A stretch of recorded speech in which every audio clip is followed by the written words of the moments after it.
Welcome to You Are What You Read. Check your phone right now. How many notifications do you have? 10? 20? 100? How many tabs are open in your browser? How many tabs are open in your brain? There's the work project, the email you forgot to answer, that article you saved to read later, the grocery list, what to make for dinner, that weird comment your friend made yesterday, and on top of it all, the endless scroll. We are living in a state of constant manufactured anxiety, and every second of it is being measured, monetized, and sold to the highest bidder. Our attention, our most precious, finite resource, has been stolen from us, packaged up, and turned into corporate profit.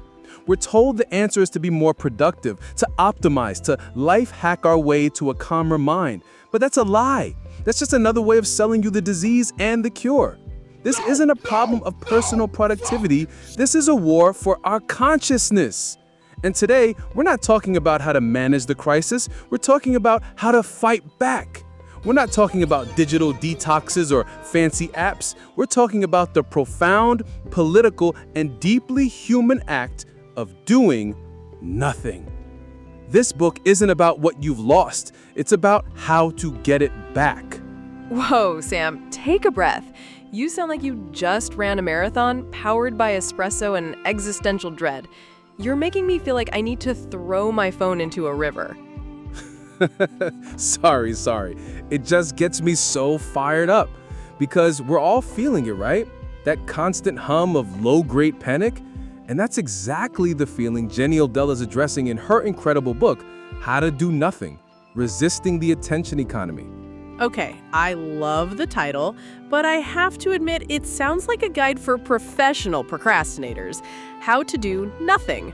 It's what I feel like I'm an expert in every Sunday afternoon when I'm supposed to be doing laundry.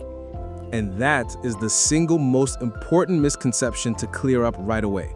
This book is not, I repeat, not about being lazy, unplugging completely, or becoming a hermit who lives off the grid. Odell is not advocating for a digital detox where you run away for a weekend only to come crashing back into your inbox on Monday morning. In fact, she's arguing against that. Wait, she's arguing against a digital detox? I thought that was the go-to solution for burnout these days. It is, but Odell sees it as a temporary fix that still plays by the rules of the attention economy. The system that burns you out also sells you the expensive yoga retreat to recover, so you can come back and be a productive little worker bee again. It treats the problem as an individual failure to manage stress, not as a systemic problem with the platforms we use every day. Okay, so what is this attention economy exactly? We hear the term thrown around a lot, but what does it mean in this context? It's the business model that underlies most of the internet as we know it. Platforms like Facebook, Instagram, Twitter, TikTok, YouTube, they don't charge you money. Their product isn't the platform, their product is you. More specifically, your attention. Their goal is to keep you engaged, scrolling, clicking, and reacting for as long as possible. The more of your time they have, the more ads they can show you, the more data they can collect on you, and the more money they make. And they do that by making us angry or anxious. The algorithm feeds you things that will get a strong reaction, not things that will make you well-informed or happy. Precisely. Outrage is a powerful engagement tool. So is envy. So is anxiety. These platforms are designed with incredible sophistication to trigger the most basic reactive parts of our brains. Odell argues that this constant state of agitated, shallow engagement robs us of our ability to do the deep, focused, and nuanced thinking that is essential for being human. It's essential for creativity, for empathy, and for solving actual real-world problems. So when she says, do nothing, she doesn't mean sit on the couch and stare at the ceiling. Exactly. She means refuse to participate in this economy of manufactured urgency. Doing nothing is an act of resistance. It's a withdrawal of your attention from the platforms that want to exploit it and redirecting it to something else, something that doesn't necessarily produce data or content or anything that can be easily monetized. Like what? What are we redirecting our attention to? To the real physical world around us, to our local communities, to art, to nature. She uses the fantastic historical example of the ancient Greek philosopher Diogenes. You know the story. Vaguely? He lived in a barrel or something? He did. He was a cynic who rejected all social conventions. The most powerful man in the world at the time, Alexander the Great, came to visit him. Alexander stood over him and, impressed by his simple life, offered to grant him any wish, anything he wanted. And what did Diogenes say? I have no idea. A lifetime supply of olives? He said, "Stand out of my light." In that moment, he was asserting that what he already had, the simple warmth of the sun, was more valuable than anything the most powerful man on earth could offer him. That is the essence of doing nothing. It's recognizing the immense value in the things that are immediate, real, and can't be bought or sold. It's choosing the sun on your face over the endless scroll. Wow! I never thought of it like that. So it's not about emptying your mind like in meditation, but about filling it with something else, something more real? Yes, it's a refusal to be productive in the way society demands, a refusal to constantly optimize your life. It's about reclaiming your right to be a complex, inefficient, and contemplative human being. It's a conscious choice to engage with the world on your terms, not on the terms set by an algorithm designed to sell you sneakers and political outrage. Okay, so if doing nothing is really about redirecting our attention, it begs the obvious question.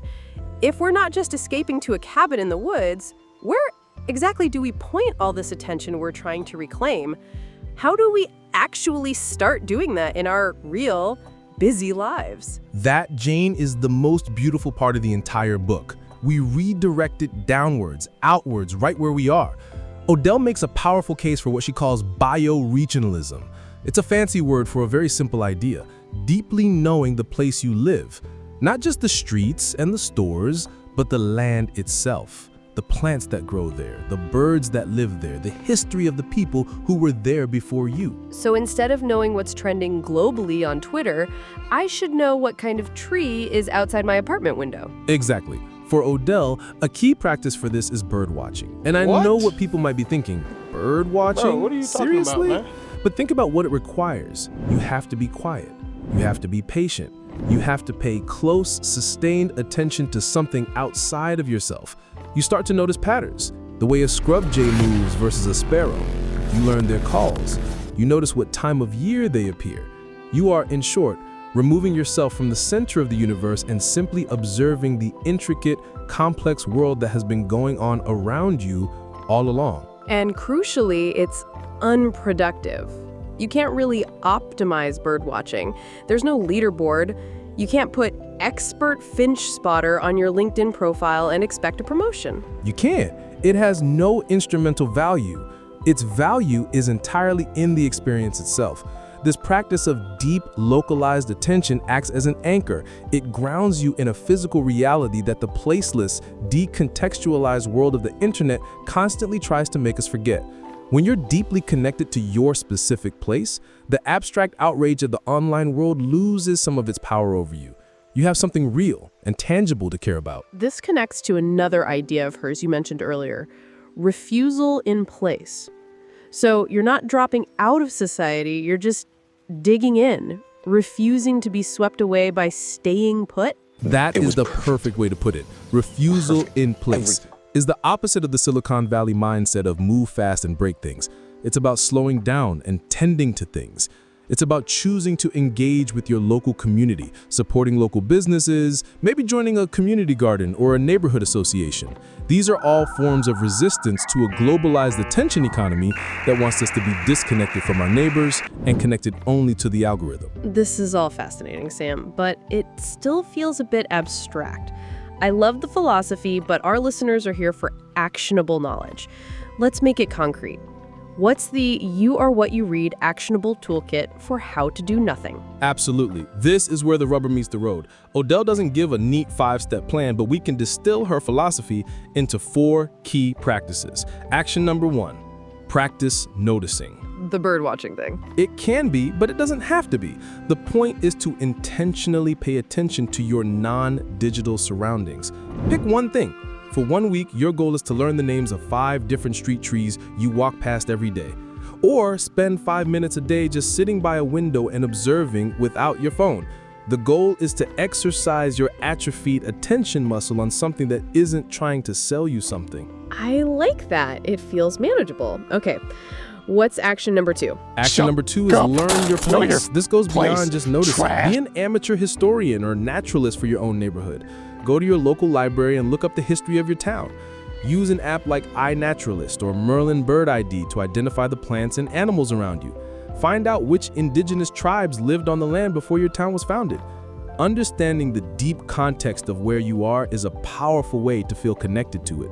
It makes your world bigger, not smaller. It fights against that sense of context collapse from social media she talks about, where everything from a war to a cat video is given the same weight in the feed. Instead, you're creating deep context. Okay, that's powerful. What's next? Action number 3 is my favorite.